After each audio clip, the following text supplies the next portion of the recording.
Okay, welcome to the Strength Club YouTube video for this week. I am Mick Solomons, the developer of the Strength Club app and the Starting Strength app, and alongside me I have from Waco, Texas, David Koresh. Welcome to the show, David.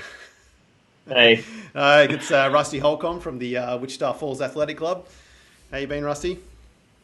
I'm good. That's the way. And alongside him we've got Alex Kosari, Starting Strength Coach. G'day, Alex. How's it going, guys? Good. So I think we've got we got a lot of videos submitted this week, which is good to hear. So if you're out there and you're wanting to get your videos form checked by our coaches, feel free to email us at the links below. And let's kick it off. We've got some good videos this week. So let's just rip into it now. Technical issues, of course. Okay. So we're starting with Brian Dragoo. He's Brian Dragoo. Brian Dragoo, yes. Brian, he's 48 years old, 5'10", 182 pounds, married with 6 kids. That's the information that he gave me. Nice. And he has a motorcycle. And he so has that's a cool motorbike really as well. cool. Yeah. Certified cool.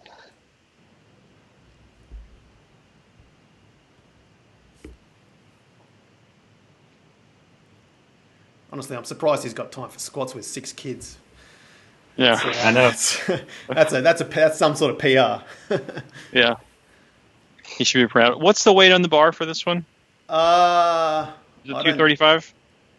I don't think he actually mentioned the weight on the bar. Yeah, it looks like he's got a bumper and an iron set. Mm-hmm. Yeah, he's got bumpers on. So it looks like it's could be 225, 235 maybe. Mm-hmm. Rusty, what are your thoughts on that guy? I don't think they're horrible at all. I think he needs to control his knees better.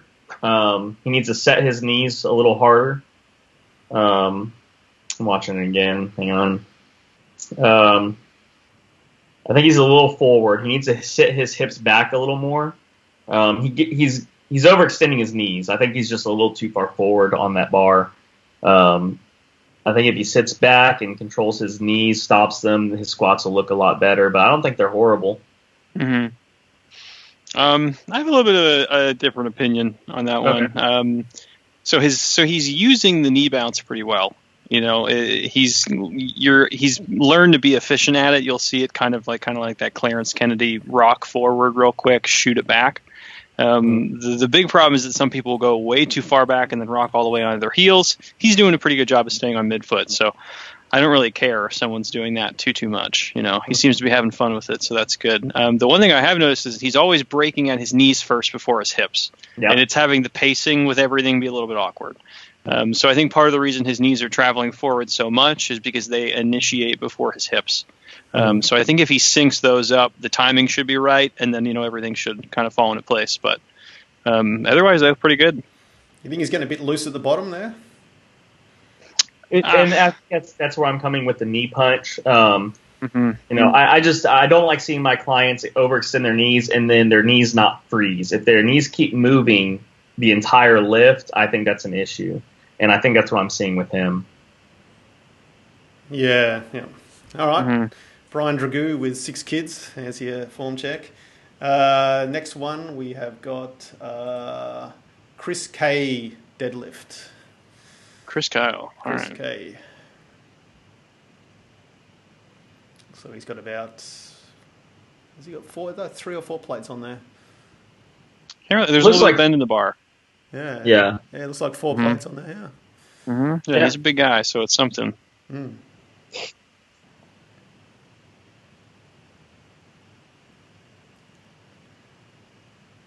I'd like to see his gaze moved up a little bit. I think his chest gets a little collapsed because he's staring almost straight down. A lot of people use their squat gaze for the deadlift too. So for the squat, remember we're trying to look 3 or 4 feet in front of us on the ground. A lot of people co-opt that for the deadlift, and then they'll end up getting really kind of punched down at the bottom. So I'd like to see that changed.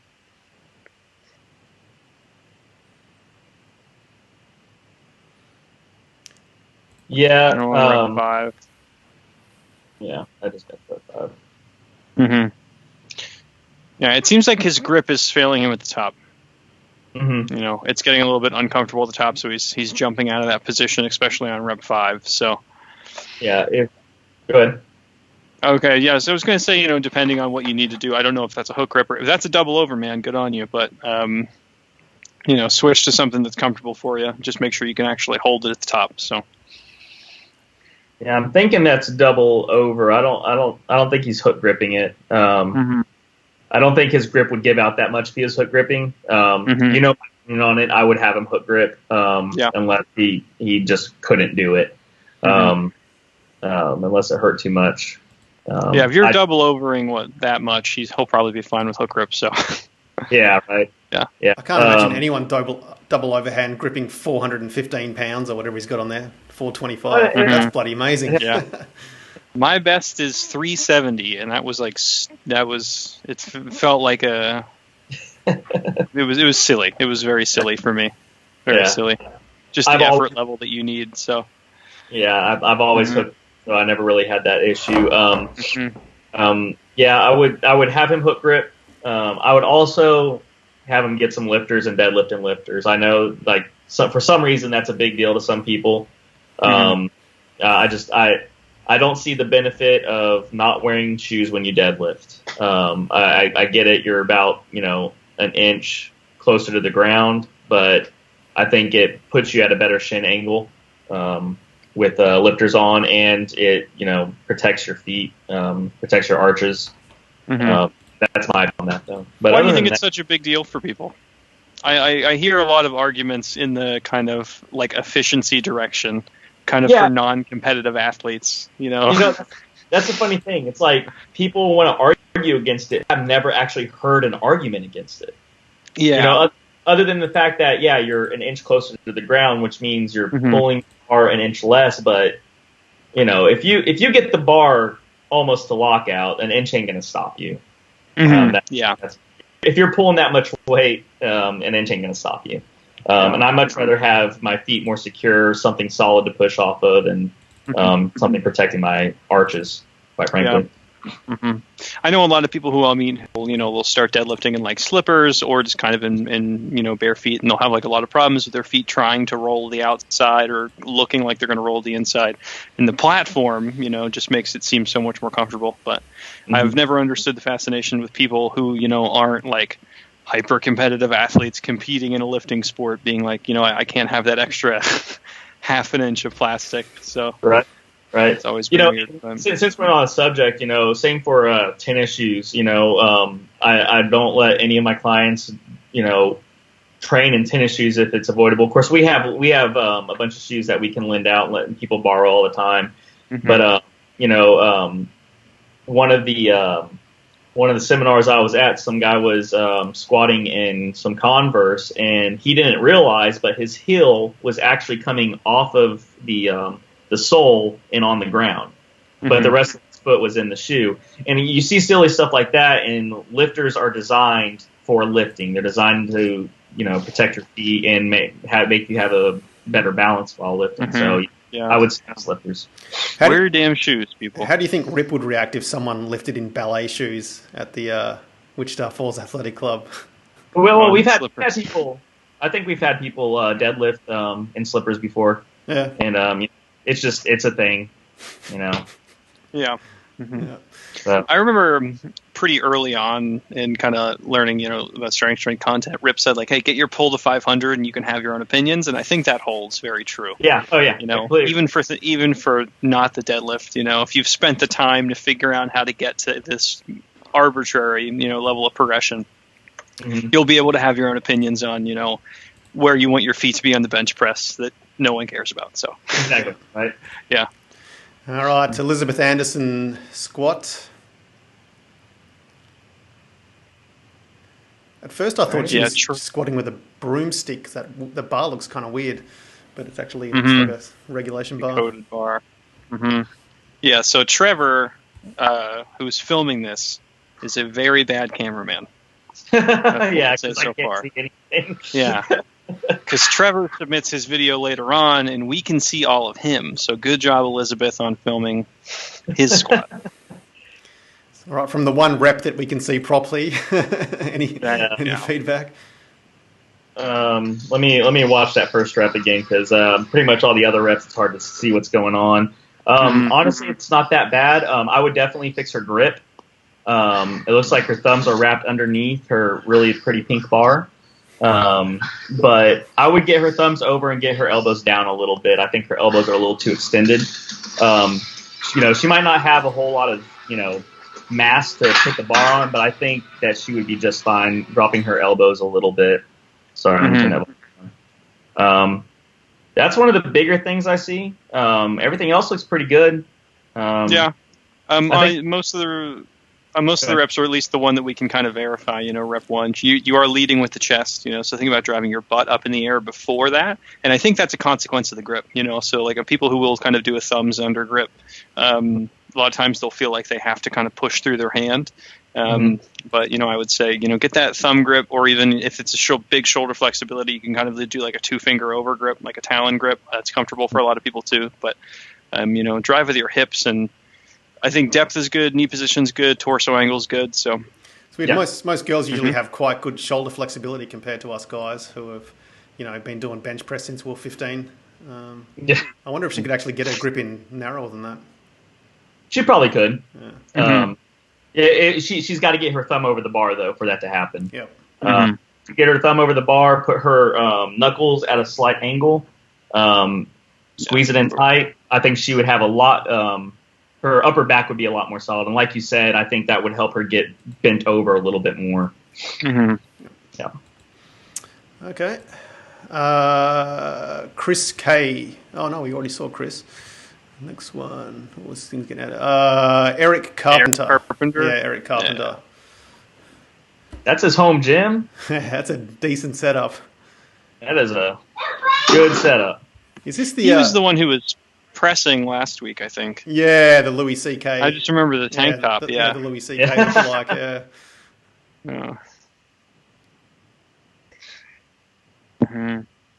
Yeah, so he's probably about 3.5, 4 inches high right now.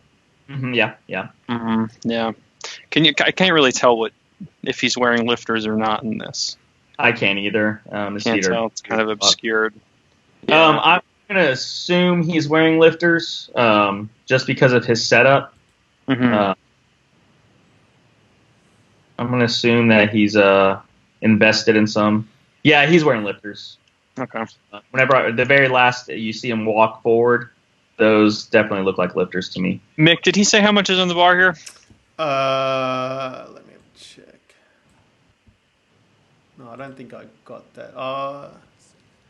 No, I don't think I got that info from him. It looks like in amount, so it's not super light.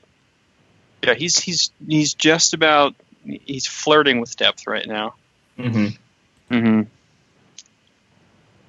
Yeah, so I've noticed that one of the biggest problems is that for guys with a belly, they'll start getting a tactile feedback of when they're leaning over in space sooner than everyone else will. So it's like Elizabeth from the last video, she would have to be her torso would have to be flat to the ground to get it to touch her thighs, where it's for Eric Carpenter, he'll be leaned over to right there, and his stomach's already touching his thighs. So you have to kind of make the active choice to compress your stomach against your legs to get the appropriate torso angle to lean over. So is he high bar squatting? It kind of looks like he's high bar. That looks low bar to me. I just think he's just got a big upper back. Yeah. One thing I'm seeing, and I tend to harp on this. I don't think he's setting his knees.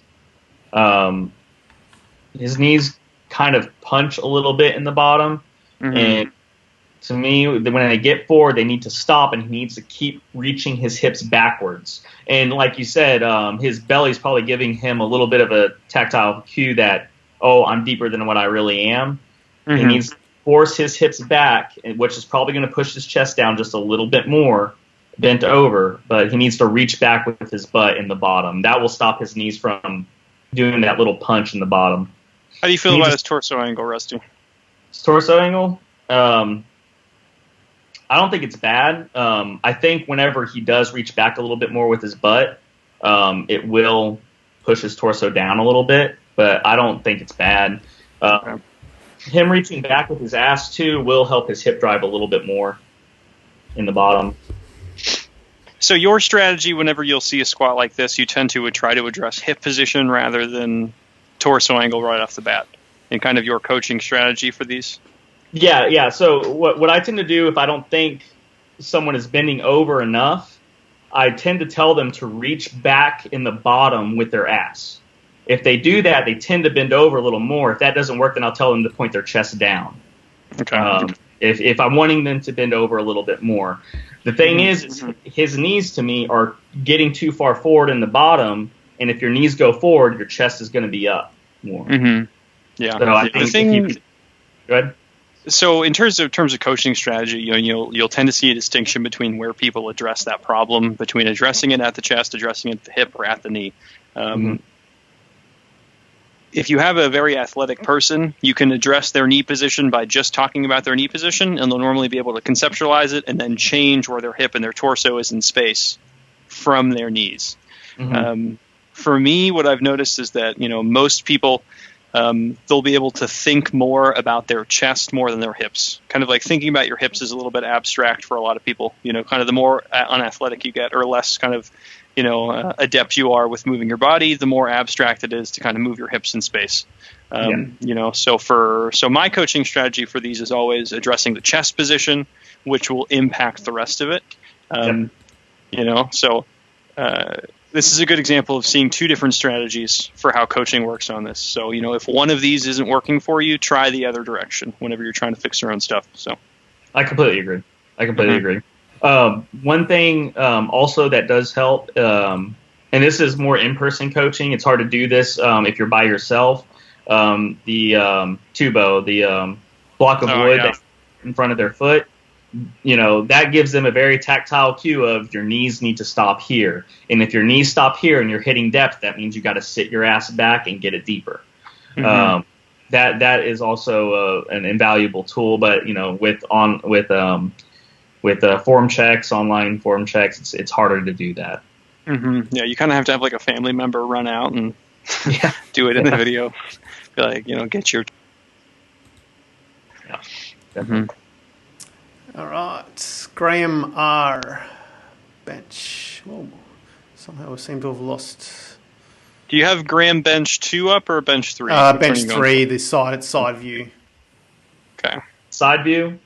Yep. My side view is bench 2.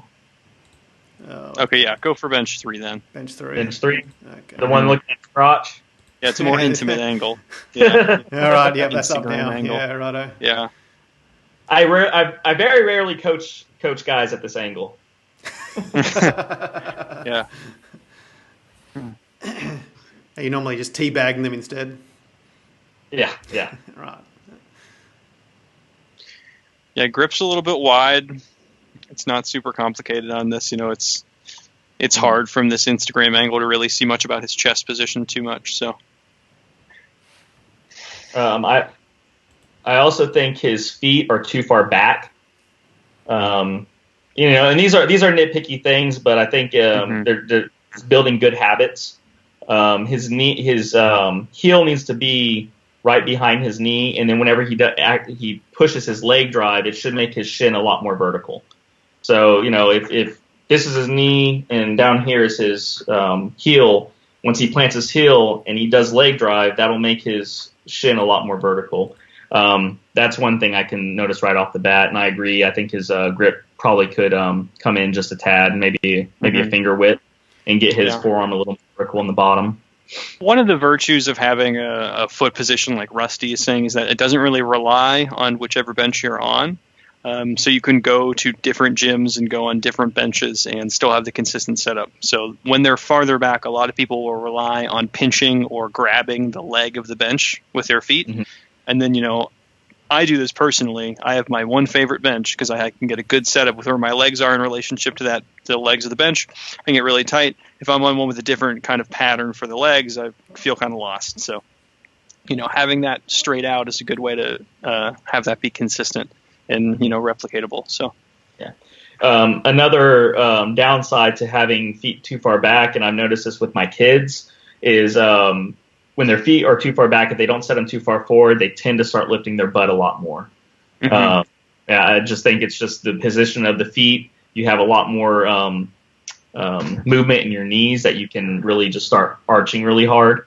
And I noticed that a lot more too. Have you? Yep. I'm just looking at his side angle video at the moment. What do you think of his arch? Let's Pop see. in there.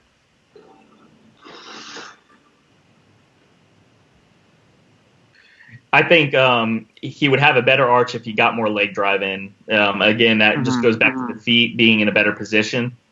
He could drive back and support that arch a little bit more. Then again, he might not have that much of a flexible back where it's going to be super noticeable. But I think if he did that, he'd probably have a slightly better arch, a little more tighter. Mm-hmm. Yeah, I mean, I don't particularly mind this. He's benching, I think, 125. So, he's still pretty kind of early on.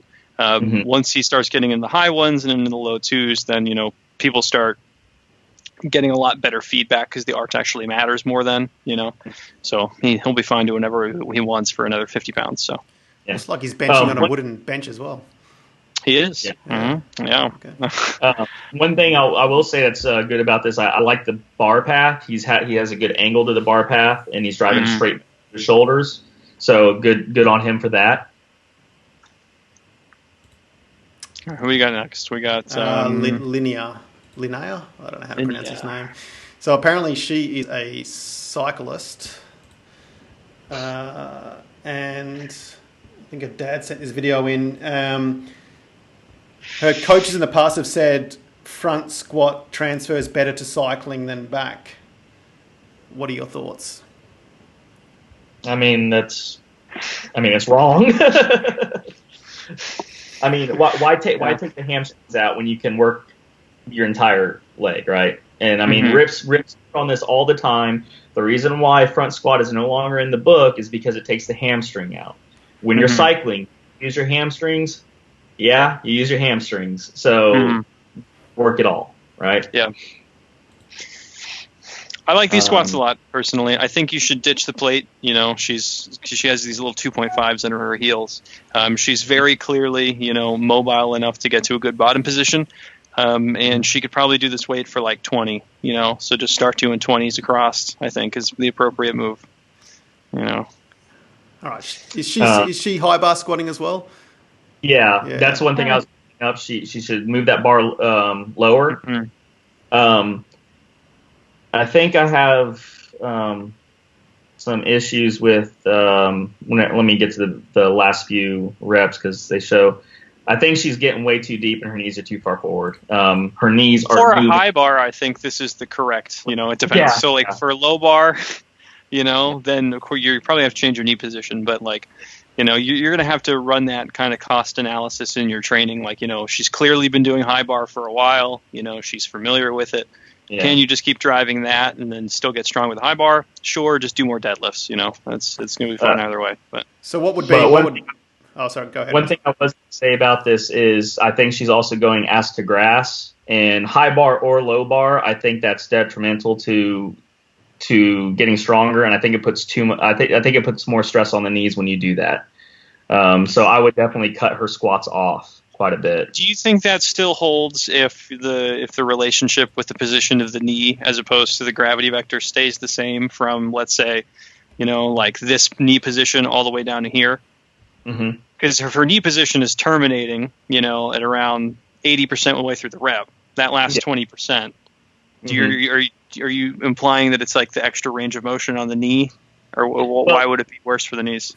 I think that's got something to do with it, and I think she's also counting on a rebound from her knee angle closing completely, and then she's hitting her calves with her hamstrings. I think that helps with a bounce.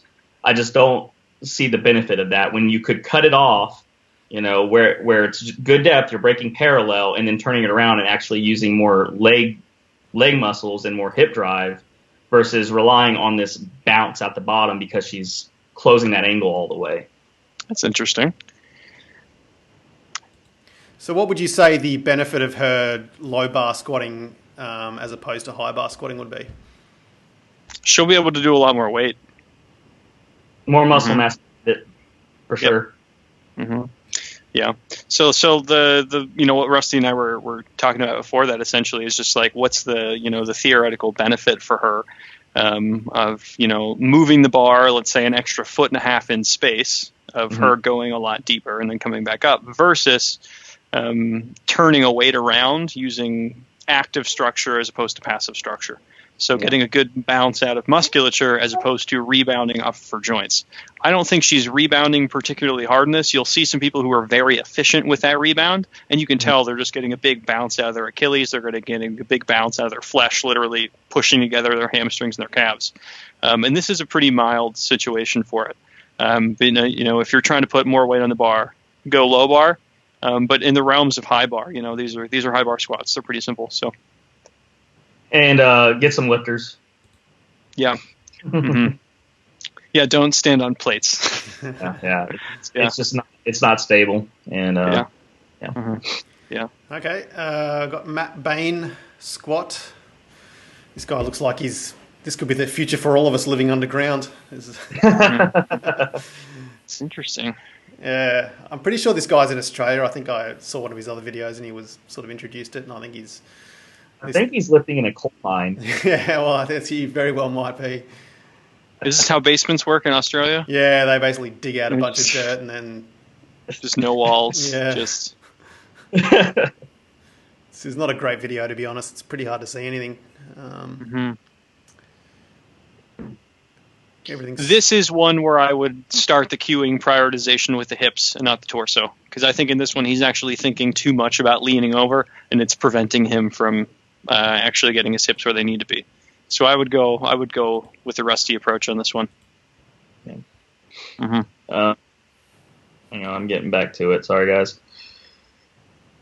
I hate to sound like a knee Nazi, but I don't like when I see knees moving the whole lift and getting too far forward. And some of that might have to do with the fact that he is bending over too much. It's putting that bar too far forward. That's one of the biggest things that I see with this that I don't like.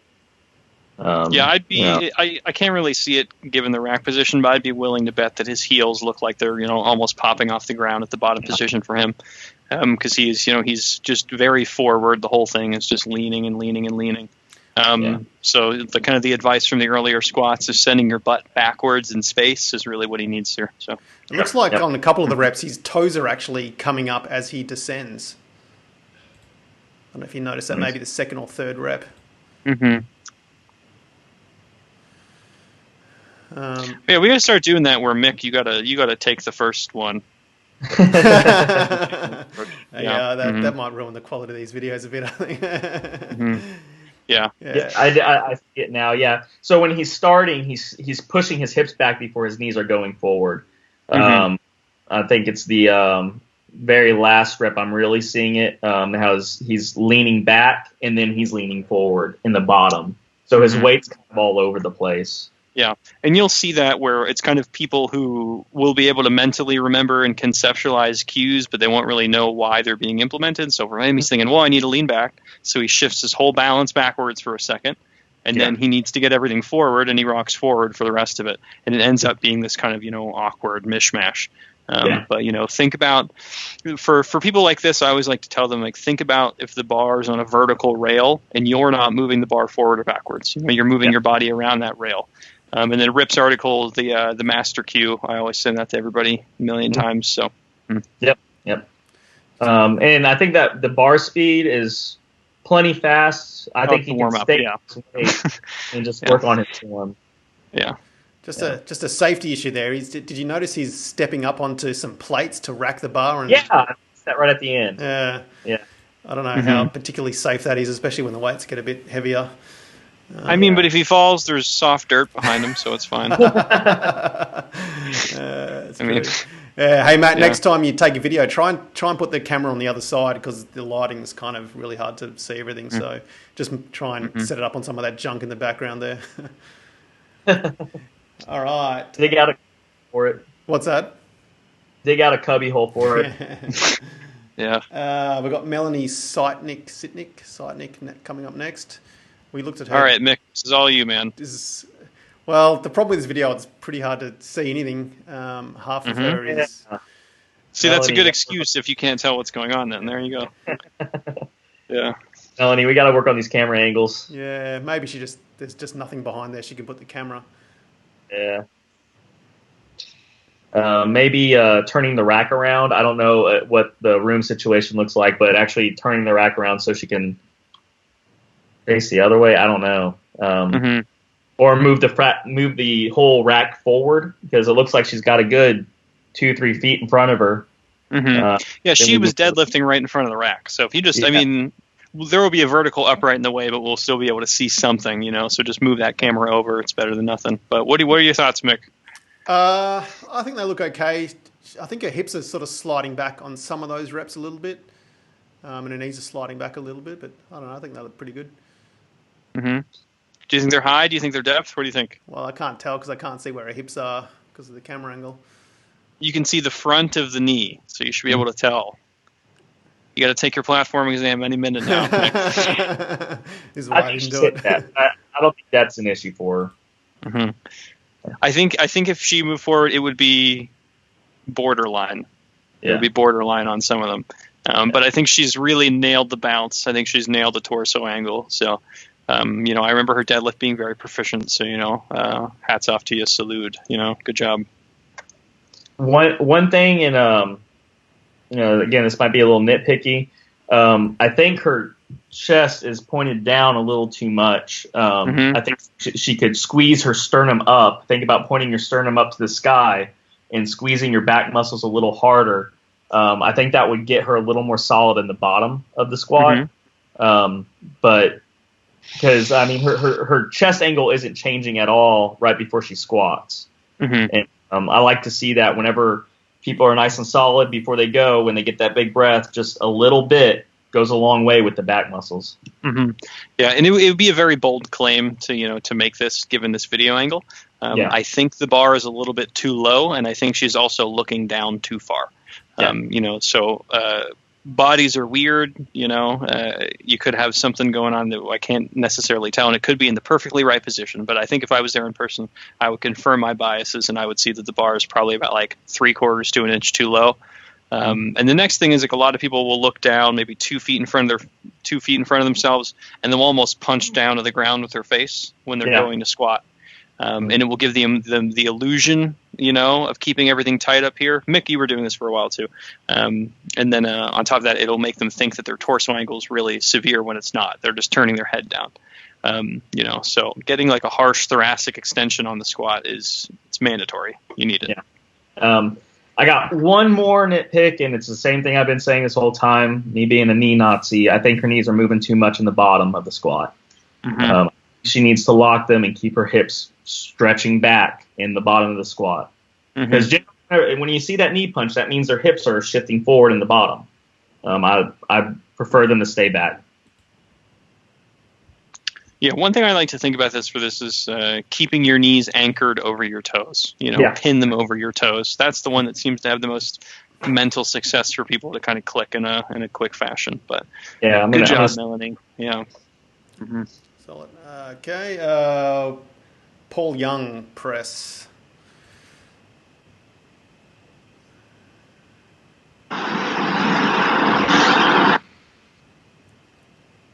I see there's a label on there too. Look at him. Yeah, this guy actually, he sent me 3 videos, and he had all these really nice transitions between the squat and the deadlift and the press, and I had to cut them all up. Sorry. Sorry, Paul. I got rid of all of your nice transitions because we couldn't do all of your videos at once. I see a few things with this. You want to take it first? No, go for it. Cool. One thing, I'll just start from down up. I would definitely have you get a bit wider of a stance. A lot of people like to be a little too narrow with their press stance. I normally, to start people off, get them in a squat stance and just move it down another inch or two. I think it'll be a little more stable. Going up, his elbows look like they're behind the bar or right under the bar. He needs to work on his wrist because his wrist is completely kept cocked like this. And generally, when your elbows drift behind the bar, when you press, and this is what he's doing, he's pressing forward. If your elbows are in front of the bar, then you can press back over to your above your head immediately. I think his hips are okay. I don't see anything wrong with that at all. I would like to see more of a rebound off his hips. Take your big breath, get tight, and like we say, treat it like a rubber band. Your entire body needs to punch forward and then come back. He's kind of just pushing his hips forward and then pressing slowly, a little more bounce and drive. They need to be explosive. But a lot of that's going to have to do with his elbow. His elbow's drifting behind the bar, and that's going to push forward every time. Yeah. I don't think the forward portion is very dramatic. And you'll notice a lot of older guys do this strategy, and it has to deal with the hip bounce. They will send their hips forward, and previously their elbows were under the bar. And now that the hips are forward, the elbows get slightly in front of the bar, and then they can press it up. So he's using basically the new torso position to compensate for the fact that the elbows and the grip are incorrect. Yeah. So if the grip gets fixed on this, everything else should follow really well. I think he's carrying the bar a little bit too high in his hands. Turn your hand, make sure the bar is touching that pad right there. Rip has a bunch of good videos on this. You just look up this starting strength press grip. There's 55 of them. And then from there, I think it'll really help. With the press, I like to cue people around organizing where the bar is. And Mick, you've been kind of falling into a similar grip pattern that he's been falling into, where it's it's pretty low, and then you just punch it up because it's still light for you. But for the press, I like to tell people, keep the bar right under your chin at all times. So instead of having it relaxed, they'll think, okay, it needs to get under my chin. I have to move my elbows and my wrist up to do that. Because if I tell people elbows up, they don't want to move their wrist. If I tell people straight wrist, they don't want to move their elbows. But if you tell me to move the bar, they'll normally be able to figure out, okay, I need to move the whole system. So, think about where the bar is in space. Make sure it's floating right under your chin, and then that hip bounce should sort itself out. So, got one more thing. His lockout's pretty weak too. He needs to be shrugging his shoulders and getting taller. Now, that's barring any kind of shoulder flexibility issues. I know I have. And of course, my client is older than him, but he physically can't stretch straight up. He has to have this angle, so he always has a slight back angle when he locks out. That's just the only way we can press, but it looks like he could get that bar completely over his head and shrug it up real good. Press it to where it's almost behind your head over your shoulders, and then shrug that bar up and have a solid lockout. I always yell at my guys to stick the bar whenever they're locking it out if I see soft lockouts. So. Yeah, it should feel like a confident position. It shouldn't feel like you have to run out of it. Even if it's like a big PR for you, you should feel like you should be able to stand there under that. Because everything's stacked on itself. So exactly. Okay, Pavel Ufit. Actually, don't know what exercise this is.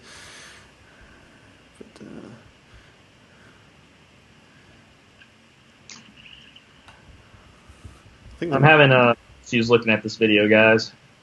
Yeah, same here. I think that's a Dropbox thing. It just happened to me too. Yeah. Oh, really? You can't see the video? What's that? Is the video up and running for you? No. It's it keeps saying something went wrong. Yeah, I'm trying it from a few different browsers. Yeah. In the meanwhile, actually, Rusty. doing that with all of them now. I got Scott to work. Scott burned me. Yeah. Rusty, can I ask you what that tattoo is on the inside of your left arm? Oh, this one? Lucy Westenra from Dracula. Nice. That looks really cool. I saw that. It was, and I was like, that looks really neat. Okay. Thanks, dude. Yeah. Let's take a look at Scott Burnley, if that one's working for you. Yeah, that one's. This is like Father of the Year type stuff, really, isn't it? He's got his baby in the rocker, watching him squat. What is it, 315? You got to start him young.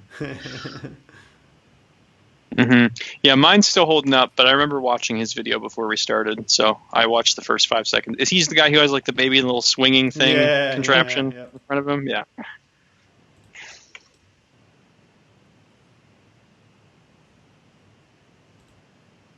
All right. Again, going to go back to it. I think he's too much into his knees. His knees are moving the entire time, and that's got to be pushing his weight a little forward. Scott, if you can feel your weight getting on your toes, that means you have to set your hips back harder. Freeze your knees. You got to set your knees early. Get them to your toes and stop them, and the rest of it's coming from your hips going back and getting deep and then driving your hips straight up. I think you'll have more efficient of a squat if you do that, and you'll be surprised at how much easier this weight's going to go up doing that. You still can't get yours up, Alex?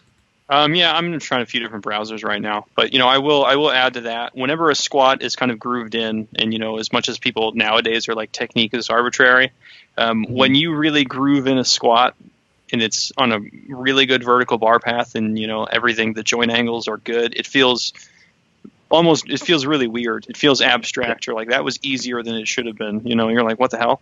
Because I remember, I was squatting really on my heels for a dramatic period of time because I was like, oh, I have to lean over. And then the first time I got the knee position right, I was like, oh, wow, I feel like I can add another 25 pounds to the bar on the same day. So, yeah, can't stress the importance of that enough. Yeah, and one more thing, you're also grabbing the bar with, gripping the bar. I think if you get your thumb over the bar, squeeze your hands in, get your elbows down just a little bit more, your upper back will be a lot tighter, and that will help you in the bottom position feel a little more secure, not feel like that bar is going to push your chest down. Those are the two main things that I'm seeing. All right, those videos working for you? I think it's probably just a Dropbox issue. Mm-hmm. A quick drop. Yeah, mine are still. Hanging out. I see this little guy with he's drinking something that says hello. Sorry for this little hiccup, but I'll just continue to comment vaguely. Yeah, it's Rusty. Well, we do have a question, unless you guys have got some more feedback on this. That's pretty much all I see is you got to control your knees, get your hips back, thumbs over the bar, squeeze in tight, get your back tighter. Yeah. All right. Well, let's take a question. We've got a question submitted. It says, hi, I got a question. When I squat, sometimes I feel a tension in the right shoulder. 2 weeks ago, squatting 85 kilograms, when I put the bar on my back and held my breath, I heard a sort of a crunch, as if the tension in the back let go under the weight of the bar. A sort of pain shot down the line between my shoulder blade and spine. I was able to finish my work set and press and deadlift. He then said he used a foam roller to loosen up and it felt okay, but then he felt the same tightness when squatting 95 kilograms, and he was able to complete the work set by widening his grip. And he said he's a novice lifter, 32 years old, 99 kilograms, 6'4", and he's been on the program with long plateaus since October. What was his weight again? 99, so kilograms, 220. 220. Yeah. And he's 6'4". 6'4". Nice. Big dude. Probably look really jacked. Hopefully look really jacked. Yeah, Rusty, you go on this one, and then I'll give my different answer than yours afterwards. We can. All right.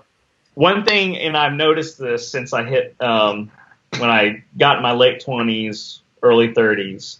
If I'm squatting and I feel something crack or crunch and sharp pains happening, just rack the fucking bar. I don't think it's worth, okay, well, that hurt really bad, but I think I got another 2 more in me, and the next thing you know, you can't lift for a month because you jacked something up. That's my opinion on that. Now, there's a difference between being uncomfortable and then feeling sharp pains and crunches and loud audible noises. I would like to see what your bar position looks like, how you're holding the bar and all that stuff.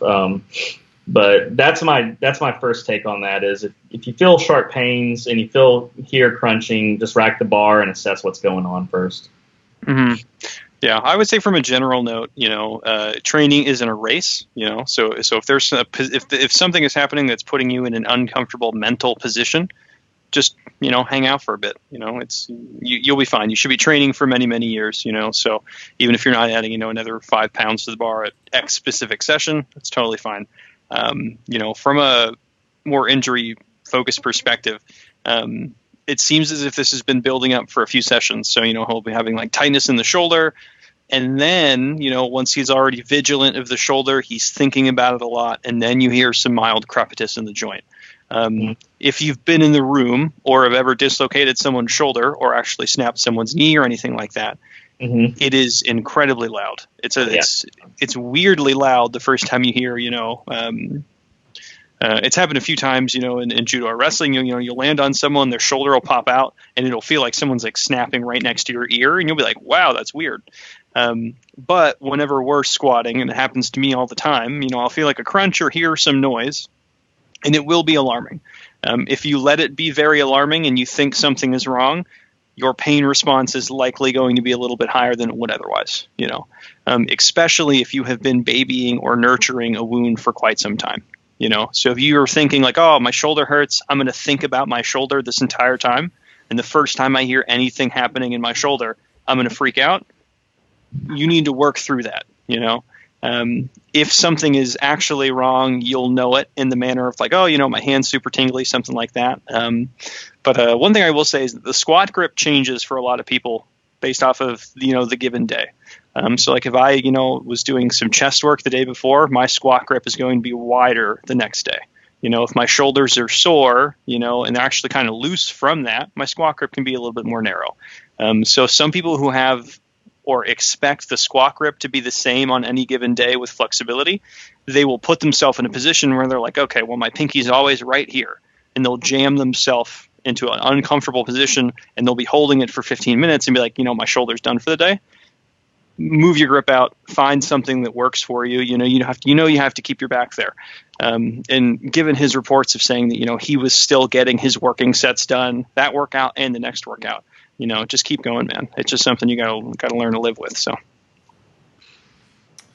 Yeah. I guess I'm coming from a different approach here. Cause, the thing is, if I have a client tell me I'm getting a sharp pain and I heard something, we're going to reassess what we're doing right there because I just, you said it yourself. I mean, training is not a race. I mean, what's the point of forcing some reps when you're feeling sharp pains and then ultimately risking actually really injuring yourself? How do you feel about people's, how honest do you think most of these reports are when people report kind of pain when movement? Well, of course, I'm face to face with a lot of my clients, and you can generally tell when you're face to face with people, like, hey man, it's not that bad.